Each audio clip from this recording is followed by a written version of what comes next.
మొదటి దినవృత్తాంత గ్రంథము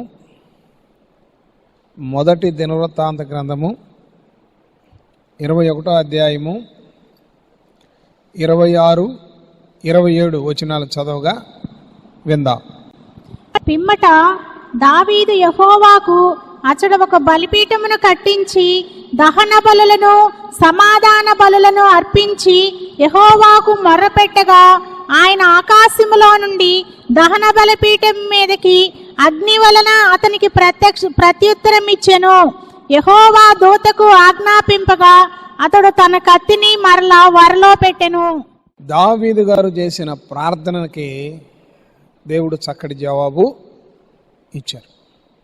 క్రీస్తునందు ప్రియులారా, ప్రార్థనలో జీవం ఉన్నది, ప్రార్థనలో శక్తి ఉన్నది, ప్రార్థనలో విడుదల ఉంది, ప్రార్థనలో విజయం ఉంది. ఆత్మీయంగా మనం అందరం బలపడటానికి ప్రార్థన మనకు చాలా సహాయపడుతుంది. చేప నీటిలో ఉంటే బలం, విశ్వాసి ప్రార్థనలో ఉంటే బలం. నీటిలోంచి ఒడ్డును పడితే చేప ఎంత బలహీనమైపోద్దో, ప్రార్థనలో నుంచి వైదొలిగిపోయిన విశ్వాసి పరిస్థితి కూడా అంత బలహీనపరచబడతాడు. ప్రార్థన ద్వారా ఎన్నో గొప్ప కార్యాలు, అద్భుత కార్యాలు, ఆశ్చర్య కార్యాలు, మహిమ కార్యాలు పూర్వపు ప్రవక్తలు, భక్తులు, నేటితర విశ్వాసులు గొప్ప విజయాలను, దేవుని ఆశీర్వాదాలను పొందుకొని ఉన్నారు. ఈ కాలంలో కూడా ఆ దేవాది దేవుని కృప మన మీద మెండుగా కుమ్మరింపబడినందున మనమందరం హృదయపూర్వకంగా ప్రార్థన చేసుకుంటే తప్పకుండా మనందరికి విడుదల దొరుకుతుందని ప్రేమతో మనం చేస్తా ఉన్నాను. దేవునామం స్తోత్ర, దేవునామం స్తోత్ర. ఇక్కడ చదవబడిన లేఖన భాగంలో ప్రియులారా, మొదటి దినవృత్తాంత గ్రంథము 21వ అధ్యాయము 26, 27 వచనాలలో చదవబడిన అంశమేదనగా, రాజైన దావీదు జనులను లెక్కించాడు. ఆ దేశంలో ఉన్న జనులందరినీ కూడా లెక్కబెట్టాడు. అక్కడికి సైన్యాధ్యక్షుడు యోవాబు గారు చెప్తానే ఉన్నాడు, అయ్యా దేవుడు నిన్ను కోరుకున్నాడు, నువ్వు రాజువి, నీకెందుకు లెక్క, నువ్వు లెక్కించొద్దు, మనకు అప్పగించబడిన పరిపాలనా విధానాన్ని మనం చూద్దాం, జనుల లెక్క మనకు వద్దు సైన్యాధ్యక్షుడు చెప్పాడు. అయినా రాజుగారు వినలా. నేను చెప్తున్నాను, వెళ్ళి నువ్వు లెక్కేసురా అన్నాడు. అది దేవుని దృష్టికి పాపముగా ఎంచబడింది. ఎప్పుడూ కూడా మనకున్నది లెక్కేసుకోకూడదు. ఆస్తే కావచ్చు, ఆత్మలే కావచ్చు, ఉన్న స్థితిగతులే కావచ్చు, బిడ్డల యొక్క అభివృద్ధి కావచ్చు, మనకి ఇవ్వబడిన ఆత్మ సంబంధమైన వరాలే కావచ్చు, మన ద్వారా జరిగించిన అద్భుతాలే కావచ్చు. ఏదేమైనా లెక్కించుకుంటాం వలన మనకి గర్వం వచ్చుద్ది. నాకింత ఉంది, నాకింతమంది ఉన్నారు, నేను ఇంత చేశాను. లెక్క చూసుకుంటాం వలన మనకొక గర్వము వస్తుంది. నువ్వు కష్టపడ్డావు, సంపాదించుకున్నావు, నా దేవుడు ఇచ్చాడు అనుకో, అంతే. దేవునామం స్తోత్ర. ఇది నా దేవుని దయ. నీ బిడ్డలు చల్లగా ఉన్నారంటే దేవుని దయ, నీ బిడ్డలు గొప్ప కార్యాలు చేస్తున్నారంటే దేవుని దయ, నువ్వు గొప్పగా వర్ధిల్లుతున్నావు అంటే దేవుని దయ. లెక్కేసుకుంటే గర్వం వస్తుంది. అందుకని మనం ఆ పొరపాటు చేయకూడదు. దావీదు గారు ఇక్కడ లెక్కేశాడు. లెక్కేయటం వలన దేవుని కోపం వచ్చింది. ఇంతమంది ఉన్నారు అని లిస్ట్ అంతా రాగానే దేవుని దగ్గర నుండి ఒక మరణ దూత పంపబడింది. వరదూసిన కత్తి తీసుకుని ఇశ్రాయేలు ప్రజల్ని, రాజుగారు ఏ ప్రజలనైతే లెక్కించమన్నాడో, ఇంతమంది ఉన్నారు అనుకున్నాడో, వాళ్ళ దగ్గరకు ఒక దూత పంపబడింది. ఆ దూత సంహరించటం ప్రారంభించాడు. తెగులు ప్రారంభమైంది. ఈ తెగులుకి ఆ దినాన 70,000 మంది చచ్చిపోయారు. ఎంతమంది అండి? 70,000 మంది. దేవుని మహాకృపలో మనకిచ్చింది దేవుడిచ్చాడు అనుకోవాలి, లెక్కేసుకోకూడదు. హృదయ గర్వం, శరీర గర్వం రెండు వచ్చేస్తాయి. శరీర గర్వం మనుషుల ద్వారా ఇబ్బంది కలిగిద్ది, హృదయ గర్వం దేవుని ద్వారా ఇబ్బంది కలుగుతుంది. ఆయన చేసిన తప్పు ఏంటంటే జనులను లెక్కించటం.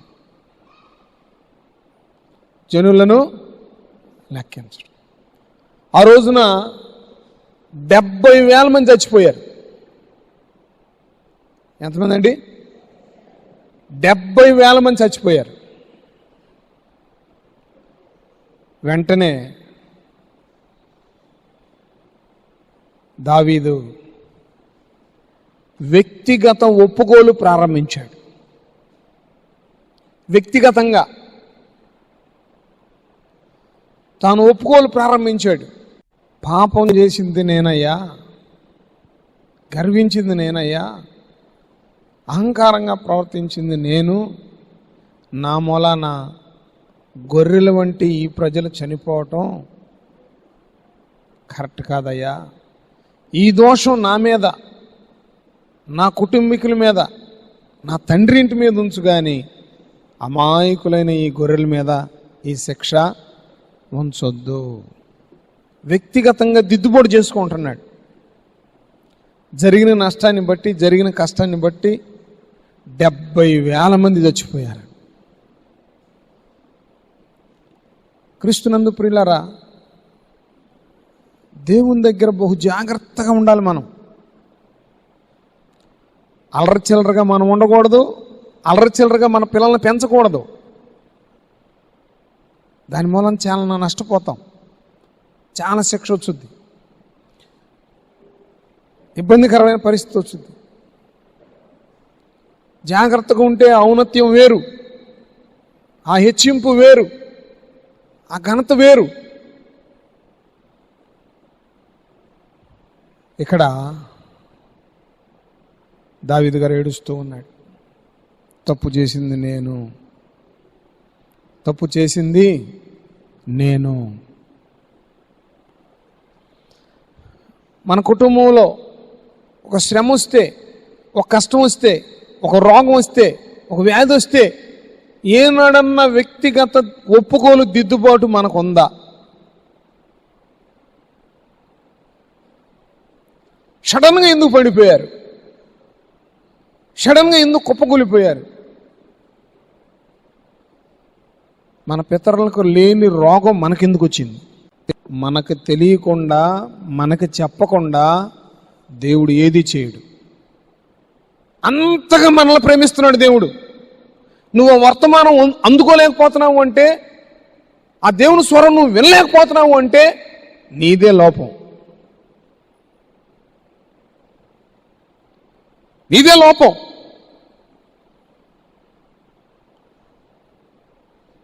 ఇక్కడ వ్యక్తిగత ఒప్పుకోలు దావీదు గారు ఒప్పుకుంటున్నాడు.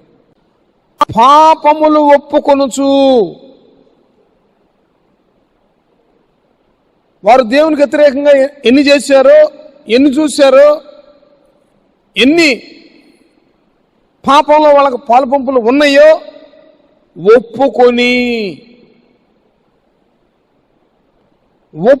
పొందారంట. దేవుని నామ స్తోత్ర. పాపం విషయమై ఒప్పుకొని, ఇప్పుడు బాప్తిసం పొందినా కూడా ఆ ఒప్పుకొని విడిచిపెట్టినాటిని మళ్ళీ ధరించుకున్నావేమో, మళ్ళీ కలిగి ఉన్నావేమో. వాళ్ళు ఒప్పుకొని పొందారు, మరి అలాగే మనం కూడా ఒప్పుకొని పొందాం. పొందిన తర్వాత మరలా పాత రోత జీవితంలో అడుగు వేస్తున్నామేమో. తప్పిపోయిన కుమారుడు ఒప్పుకుని తన తండ్రి దగ్గరకు వచ్చి బ్రతిలాడుకుందామని నిర్ణయించుకున్నాడు. తప్పిపోయిన కుమారుడు ఒప్పుకుంటున్నాడు, నేను చేసింది తప్పు, నా దేవునికి వ్యతిరేకంగా, కుటుంబానికి వ్యతిరేకంగా, తండ్రికి వ్యతిరేకంగా నేను నడిచాను, నిలిచాను, ఇది చాలా తప్పు. తన తప్పుని ఒప్పుకుంటున్నాడు,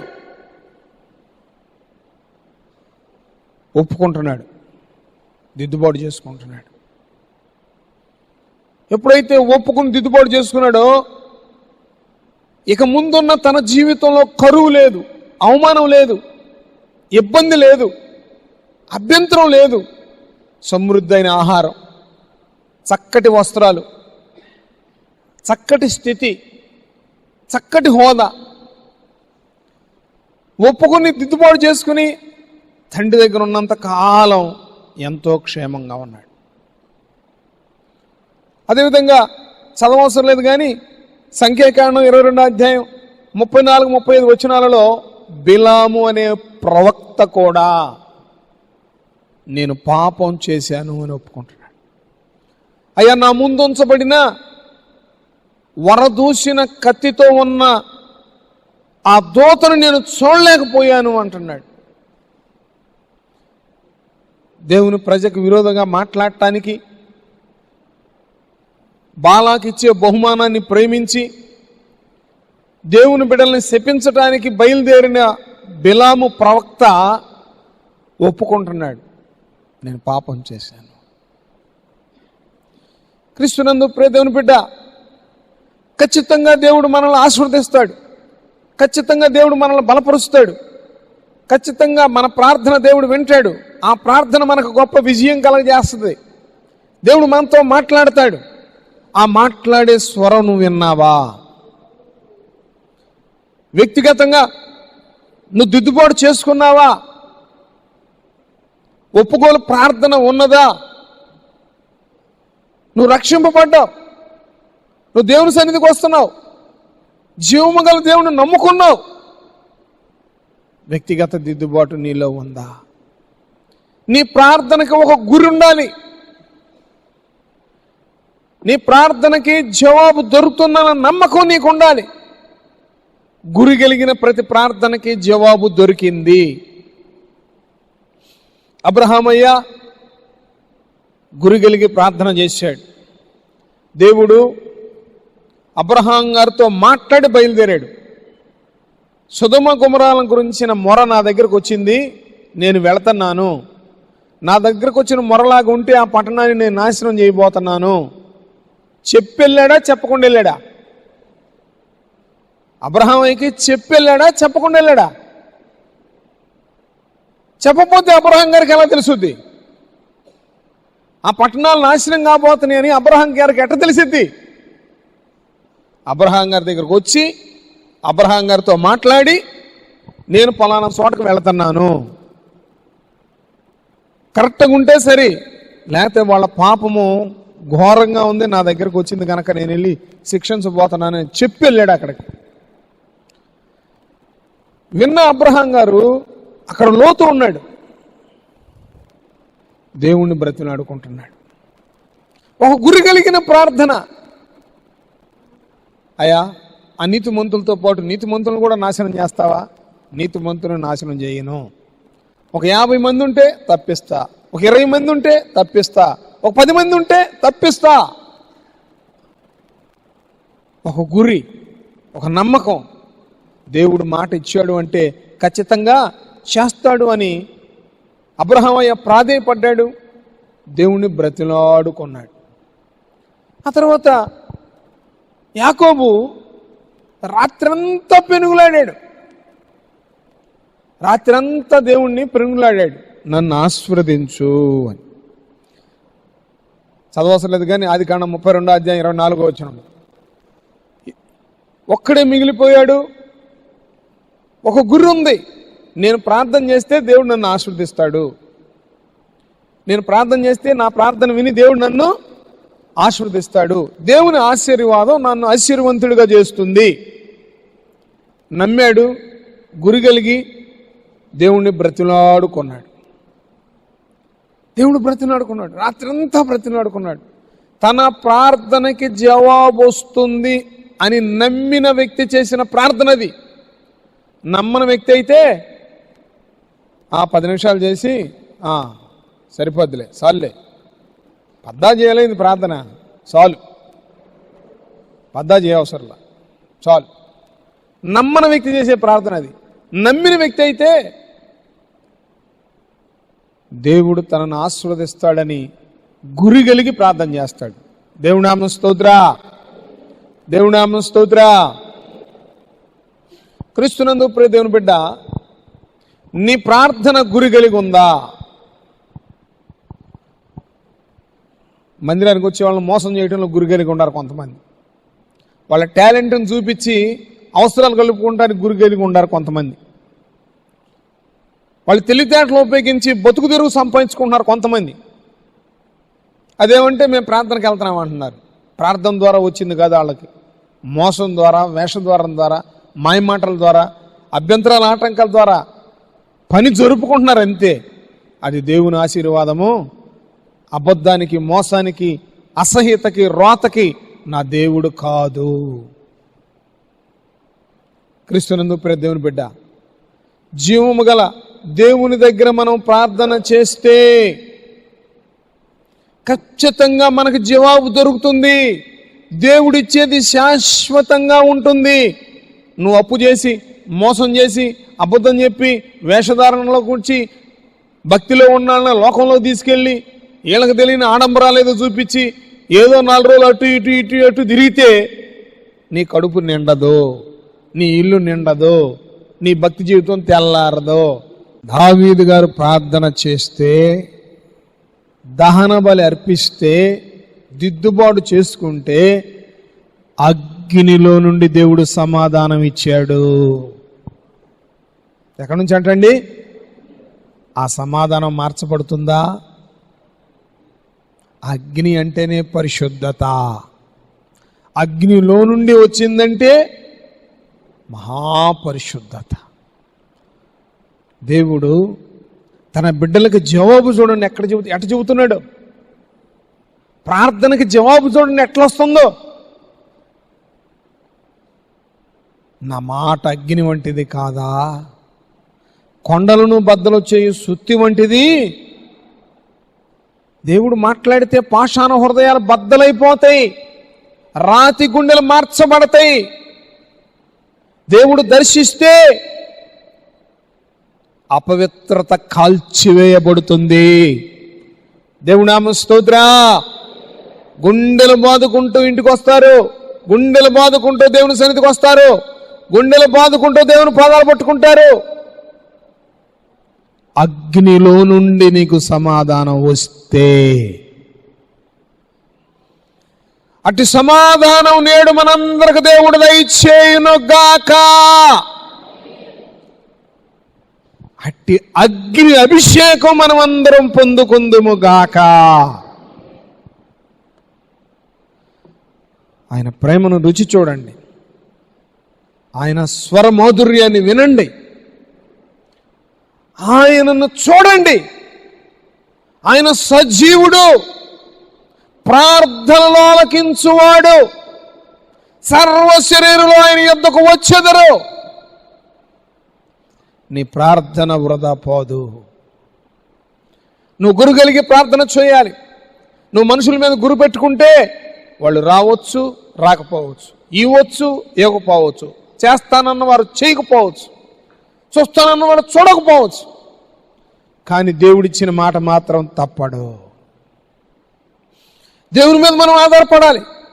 దేవుని దగ్గర పరిశుద్ధంగా ఉండాలి, దేవుని దగ్గర నేర్చుకోవాలి, దేవుని బ్రతిలాడుకోవాలి. ఎన్ని గంటలు నువ్వు రోజుకు ప్రార్థన చేస్తున్నావు? ఎంతగా దేవునితో నువ్వు సహవాసం కలిగి ఉంటున్నావు? ఎంత సమయం నీ స్నేహితులతో సహవాసం చేస్తున్నావు? ఎంత సమయం లోకంతో నువ్వు సహవాసం చేస్తున్నావు? ఎంత సమయం నీ కుటుంబంతో సహవాసం చేస్తున్నావు? ఎంత సమయం నీ దేవునితో నువ్వు సహవాసం చేస్తున్నావు? మనల్ని మనమే ప్రశ్నించుకోవాలి. ఎవరితో ఎక్కువ సమయం స్పెండ్ చేస్తాం మనం? మనకి 10 మంది స్నేహితులు ఉన్నారు. ఎవరితో ఎక్కువ సమయం స్పెండ్ చేస్తాం? మంచి స్నేహితులతో చేస్తాం. మంచి స్నేహితులతో ఇంకొంచెం ఎక్కువ సమయం గడపడానికి ఇష్టపడతాం. మరి అందరికంటే యేసయ్య మంచివాడే. అందరికంటే మనల్ని సృజించిన ఆయన, మనల్ని కన్న ఆయన, తన స్వరక్తం ఇచ్చి మనల్ని కొన్న ఆయన, మన కోసం రాజ్యం సిద్ధపరిచిన ఆయన, మన కోసం తండ్రి అయిన దేవుని కుడిపార్శ్వమున నిత్యం విజ్ఞాపన చేస్తున్న ఆ స్నేహితునితో అంతకంటే మంచి స్నేహితులు ఎవరైనా ఉన్నారా? అంతకన్నా నీకు ప్రయోజనకరమైన వారు ఎవరైనా ఉన్నారా? ఆ మంచి స్నేహితుడితో నువ్వు ఎంత సమయం స్పెండ్ చేస్తున్నావు? ఆ మంచి స్నేహితుడితో నీ సహవాసం ఎంత పటిష్టంగా ఉంది? ఆ మంచి స్నేహితుడికి నీకు ఉన్న సంబంధం ఎలా ఉంది? ప్రార్థన హృదయాలను కదిలించేస్తుంది. దావీదు కన్నీళ్లు పెట్టుకుని ప్రార్థన చేస్తే దేవుడు హృదయం కదిలింపబడింది. మరణంతో అతను ఆగు అన్నాడు. అగ్నిలో నుండి సమాధానం పంపించాడు. అగ్నితో సమాధానం పంపించాడు. సొలొమోనుకి దేవుడు అప్పగించిన పని యావత్తు క్రమశిక్షణతో చేసి, దేవుడు తనకు చెప్పిన పని క్రమశిక్షణతో, పద్ధతిగా, భక్తితో, విశ్వాసంతో, ఒక గురితో సొలొమోను పని అంతటిని సంపూర్తి చేసి బలర్పించి దేవుని సన్నిధిలో ప్రార్థన చేయగా, కూడా చప్పట్లో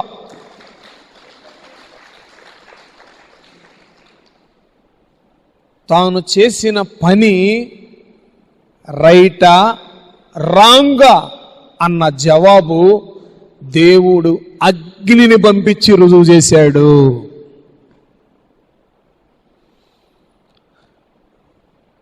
దేవుడు చెప్పినట్టుగా చేశాడు. చెప్పినట్టుగా చేసి ఘనత మహిమ ప్రభావం నీకేనయ్యా అన్నాడు. సొలొమోను గారి ప్రార్థన దేవుడు విన్నాడు. ఈయనేం ప్రార్థన చేశాడంటే, అయ్యా నువ్వు చెప్పిన స్థలంలో నీ దాసుడికి ఇచ్చిన వాగ్దానాన్ని, నా తండ్రి నీ దాసుడికి ఇచ్చిన వాగ్దానాన్ని నీ దయ వల్ల నెరవేర్చానయ్యా.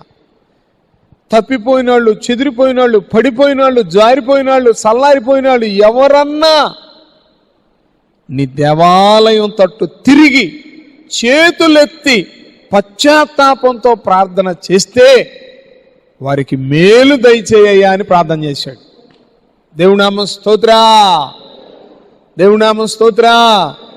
నీ మందిరం తట్టు ఎవరు చేతులెత్తుతారో, నీ సన్నిధి వైపు ఎవరు తన మనసు నిలుపుతారో, ఎవరి మనసు నీ మీద ఆనుకుంటుందో వారిని జ్ఞాపకం చేసుకో అయ్యా అని చేతులెత్తి ప్రార్థన చేశాడు.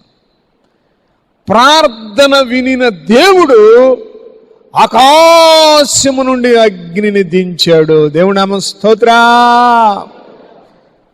నీ ఇంట్లో నువ్వు ప్రార్థన చేస్తుంటే ఈ అనుభవం ఎప్పుడైనా నువ్వు చూసావా? నీ దేవుని సన్నిధిలో నువ్వు ప్రార్థన చేస్తుంటే ఈ అనుభవం నువ్వు ఎప్పుడైనా చూసావా? నువ్వు దేవుణ్ణి బ్రతిలాడుకుంటుంటే ఇలాంటి తేజో మహిమను పొందుకున్నావా? ఆయన సజీవుడు, నా దేవుడు పరిశుద్ధుడు, అగ్నిలో నుండి నీతో మాట్లాడే దేవుడు, అగ్నితో నిన్ను అభిషేకించే దేవుడు, అగ్నిలో నిన్ను నడిపించే దేవుడు. దేవునామ స్తోత్రా, దేవునామ స్తోత్రా. సొలొమోను గారి ప్రార్థనకి దేవుడు అగ్నిని దించగా, ఏ అగ్నిది? కాలిపోయే అగ్ని కాదు. కొడు చప్పట్ల.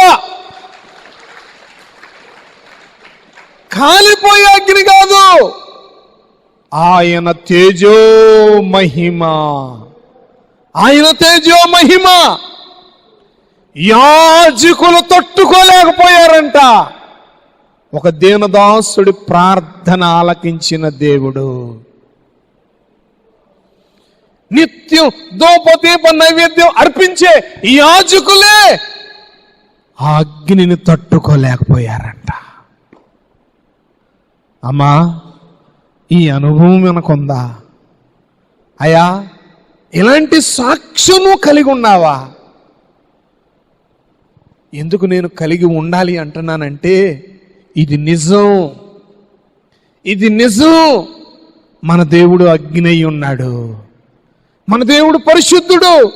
మన దేవుడు అంగలార్పుని నాట్యంగా మార్చే దేవుడు. మన దేవుడు కన్నీళ్లు తుడిచే దేవుడు. మన దేవుడు మాట్లాడే దేవుడు. మన దేవుడు మన ప్రార్థనకి జవాబు చెప్పే దేవుడు. మన దేవుడు సజీవుడు. దేవుని నామ స్తోత్ర, దేవుని నామ స్తోత్ర. దావీదు ప్రార్థనకి అగ్నిలో నుండి జవాబిచ్చాడు. సొలొమోను ప్రార్థనకి అగ్నిలో నుండి దేవుడు సమాధానం ఇస్తే, ఆ యాజకులు ఆ మహిమను తట్టుకోలేకపోతే, ఆ మందిరం అంతా దేవుని మహిమతో నింపబడితే, దేవుని ఆత్మతో నింపబడితే, దేవుని అగ్నితో నింపబడితే ప్రజలందరూ దేవుని స్తుతించారంట. ప్రజలందరూ దేవుని కనపరిచారంట. ప్రజలందరూ ఆ తేజో మహిమను చూచి సజీవుడైన దేవునికి కృతజ్ఞతాస్తుతులు చెప్పారంట. కొట్ల చప్పట్ల.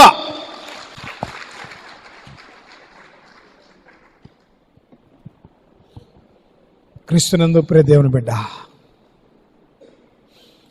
అగ్నిలో నుండి ఆయన నీకు జవాబు చెప్తాడు. అగ్నిలో నుండి నీతో మాట్లాడతాడు. ఆ అగ్ని అభిషేకం నీకు ఇస్తాడు. అలాంటి శుద్ధత నీకు ప్రసాదిస్తాడు. అలాంటి ముత్యంలాగా నిన్ను దేవుడు మారుస్తాడు. అగ్నిలో వేయబడిన సువర్ణం శుద్ధమైన సువర్ణంగా మార్చబడుతుంది. అలాంటి శ్రేష్టమైన బిడ్డగా తన బిడ్డను దేవుడు మార్చగలడు. ఆ విధంగా భూమి కంటే ఆకాశం ఎంత ఉన్నతంగా ఉందో, తన యందు భయభక్తులు గల వారిని అంత ఉన్నతమైన కృపతో లేవనెత్తే దేవుడు నా దేవుడు. దేవుని నామ స్తోత్ర, దేవుని నామ స్తోత్ర. క్రీస్తునందు ప్రియ దేవుని బిడ్డ, నీ ప్రార్థనకి దేవుడు అగ్నిలో నుండి సమాధానం ఇస్తాడు. ఎప్పుడు ఆకాశం నుండి అగ్ని దిగింది? ఎందుకు దిగింది? ఎలా దిగింది? నువ్వు చూపించావా ఈ అగ్నిని? నువ్వు చూపించావా ఈ మంటని? నువ్వు చూపించావా ఈ రోషాన్ని? నీ ప్రార్థనలో ఈ గురుందా? ఏలియాకు ఒక గురి ఉంది. నేను ప్రార్థన చేస్తే నా ప్రార్థన దేవుడు వింటాడు, జవాబు నేను పొందుకుంటాను. ఎప్పుడైతే ఏలియా హృదయపూర్వకంగా దేవుణ్ణి అడిగాడో, ఆకాశము నుండి అగ్నితో జవాబు ఇచ్చేశాడు. దేవుని నామ స్తోత్ర, దేవుని నామ స్తోత్ర. ఆ జవాబు చూసిన ప్రజలందరూ ఏం చేశారు? చప్పట్లు కొట్టి దేవుని స్తుతించి ఘనపరిచి మహింపరిచి, యెహోవా దేవుడు, యెహోవా దేవుడు, యెహోవా దేవుడు. నీ కుటుంబం మారటం ఏంది? నీ స్నేహితులు మారటం ఏంది? దేశం అంతా చప్పట్లు కొట్టారు. దేవుని నామ స్తోత్ర. ఆ దమ్ము కలిగిన ప్రార్థన మనకు ఉండాలి. ఆ మంట కలిగిన ప్రార్థన మనకు ఉండాలి. ఆ గురి కలిగిన ప్రార్థన మనకు ఉండాలి. ఆ విశ్వాసం కలిగిన మొర మనకు ఉండాలి. నా కొడుకు మారట్లేదు, నా కొడుకు మారట్లేదు, నా కొడుకు మారట్లేదు నీ ఎగిరించుకుంటే ఏం మారతాడు? నా కూతురు రావట్లేదు, నా కూతురు రావట్లేదు, అటు ఇటు తిరిగితే ఏమవుతుంది? మొకరి చేతులెత్తో, అంగలార్చో. నీ అంగలార్పును నా దేవుడు నాట్యముగా మార్చునుగాక. నీ పేగులు కదిలితే దేవుని సింహాసనం కదులుద్దే. నీ స్వరం ఎత్తితే నా దేవుని చెవులో పడుద్దే. నువ్వు పట్టుదల కలిగి ప్రార్థన చేస్తే అగ్ని దిగునుగాక. దేవుని నామ స్తోత్ర, దేవుడామ స్తోత్ర. నా దేవుడు చేస్తాడు. నా దేవుడు ప్రతి కుటుంబంలో కార్యం జరిగించును గాక. నా దేవుడు తాను ఏర్పాటు చేసుకున్న ప్రతి బిడ్డ పట్ల అగ్ని జవాబు దయచేయును గాక. దావీదుకి జవాబు అగ్నిలో నుండి వచ్చింది. సొలొమోనుకి జవాబు అగ్నిలో నుండి వచ్చింది. ఏలియా ప్రార్థనకి జవాబు అగ్నిలో నుండి వచ్చింది. నీ సమస్యకి, నీ ప్రార్థనకి జవాబు పొందుకున్నావా? అలాంటి అనుభవం, అలాంటి మాధుర్యం, అలాంటి అద్భుతం, అలాంటి ఆశ్చర్యం నువ్వు పొందుకున్నావా? నీ చుట్టూ ఉన్న వాళ్ళకు నువ్వు చూపించగలిగావా? క్రీస్తునందు ప్రియ దేవుని బిడ్డ, సమయం ఉండగానే, నీ దేవుడు నీకు సమీపంగా ఉండగానే ఆయనను బ్రతిలాడుకో, ఆయనను నువ్వు వేడుకో. ఖచ్చితంగా అగ్నిలో నుండి నీకు జవాబు దొరుకును గాక. దావీదయ్యా, పాపిని నేనయ్యా, తప్పు చేసింది నేనయ్యా. ప్రియమైన తల్లిదండ్రులారా, మనం తప్పు చేస్తే మన బిడ్డల శిక్ష అనుభవించాలా? ప్రియమైన దైవ సేవకులారా, దైవ సేవకుడారా, దైవ సేవకురానులారా, మనం తప్పు చేస్తే మన ఆత్మీయ బిడ్డలు శిక్ష అనుభవించాలా? పాలకులారా, ఏలికలారా, మీరు తప్పు చేస్తే గొర్రెల్లాంటి ప్రజల శిక్ష అనుభవించాలా? ఆనాడు దావీదయ్య గుర్తించాడు. రాజైన, విశ్వాసి అయిన, యాజకుడైన, గాయకుడైన, విద్వాంసుడైన, ప్రియుడైన, శ్రేష్ఠుడైన, బలాఢ్యుడైన, అందగాడైన దావీదయ్య గుర్తించాడు. అయ్యా, నేను తప్పు చేశాను, నేను తప్పు చేశాను. గొర్రెల్లాంటి ఈ బిడ్డలకి ఎందుకయ్యా శిక్ష? ఆ శిక్ష నా మీదకి రావాలి, నా తండ్రి ఇంటి మీదకి రావాలి. వీళ్ళ మీదకి ఆ శిక్ష రాకూడదయ్యా, నన్ను క్షమించు అని కన్నీరు విడిచి ప్రార్థన చేయగానే దేవుడు అగ్నితో సమాధానం ఇచ్చాడు. ఆ దూతతో చెప్తున్నాడు, ఆగో, ఇక చాలన్నాడు. అంతే. ఎప్పుడైతే నువ్వు కన్నీరు విడిస్తావో, ఎప్పుడైతే నువ్వు గురు కలిగిన ప్రార్థన చేస్తావో, తెగులు ఆగిపోద్ది, జవాబు నీ ఇంటికి వచ్చేస్తుంది, సమాధానం నీకు అనుగ్రహింపబడుతుంది. కనుక ప్రియమైన వారలారా, దావీదు గారు నేర్పిన ప్రార్థన, అబ్రహామయ్య నేర్పిన ప్రార్థన, ఎలియాజరు, దమస్కు ఎలియాజరు, ఇస్సాకయ్య పెళ్లి విషయంలో ప్రార్థన చేస్తే దేవుడు చక్కటి సమాధానం ఇచ్చాడు. అదేవిధంగా బిడ్డల పెళ్లిళ్ళ విషయం కానీ, పరిచర్య విషయం కానీ, ఆత్మల రక్షణ విషయం కానీ గురి కలిగి హృదయపూర్వకంగా మనం ప్రార్థన చేస్తే 100% దేవుడు అగ్నిలో నుండి మనకు సమాధానం, జవాబు ఇస్తాడని మనవి చేస్తూ దేవుని మాటలు ముగిస్తున్నాను. తండ్రి అయిన దేవుడు ఆయన అమూల్యమైన మాటలు మనందరి హృదయాల్లో నీరుగట్టి ఫలింపజేయును గాక. ఎవరి బిడ్డలను బలపరచండి ఆయన, ఎవరి బిడ్డలను ధైర్యపరచండి ఆయన, మీ కాపుదల కృప అనుగ్రహించండి ఆయన. అయ్యా, వృద్ధులను జ్ఞాపం చేసుకో, విధరాలను జ్ఞాపం చేసుకో, విడనాడబడిన వారికి జ్ఞాపం చేసుకో. ఎంతమంది ఆహారం లేక బాధపడుతున్నారో సహాయం చేయండి, ఎంతమంది వస్త్రాలు లేక బాధపడుతున్నారో సహాయం చేయండి, ఎంతమంది గృహాలు లేక బాధపడుతున్నారో సహాయం చేయండి, ఎంతమంది నాయన వైద్యం చేయించుకోలేని స్థితిలో ఉన్నారో వారికి సహాయం చేయండి. అయ్యా, వ్యవసాయ పనులు దీవించండి, బిడ్డల ఉద్యోగాలు దీవించండి, అయ్యా వ్యాపారాలు దీవించండి, అయ్యా నాయన బిడ్డల బండిబాడీలు లేవనెత్తండి, మీ కాపుదల కృప అనుగ్రహించండి, పోషించండి, సంరక్షించండి, స్వస్థపరచండి, విడిపించండి, బంధకాల నుంచి విడిపించండి, శ్రమల నుంచి విడిపించండి, అభ్యంతరాల ఆటంకాల నుంచి విడిపించండి, మీ కాపుదల కృప అనుగ్రహించండి, మేలుతో తృప్తిపరచండి. నాయన ఎందరు నాయన ఆత్మీయులు కోల్పోయారు, అయ్యా ఎందరు నాయన తమ వారిని పోగొట్టుకున్నారు, ఆ బిడ్డలను ఓదార్చండి నాయన, ధైర్యపరచండి నాయన. కరోనా నుంచి విడిపించిన ఆయన, కరువు నుంచి విడిపించాయ్యా, కష్టాల నుంచి విడిపించాయ్యా, అవమానాల నుంచి విడిపించాయ్యా, నిందల నుంచి విడిపించాయ్యా, నిరాశ నిస్పృహలో ఉన్న వారిని ధైర్యపరచిన ఆయన. బిడ్డలందరూ ఎంతో విశ్వాసంతో మీ ఆలయానికి వచ్చారయ్యా.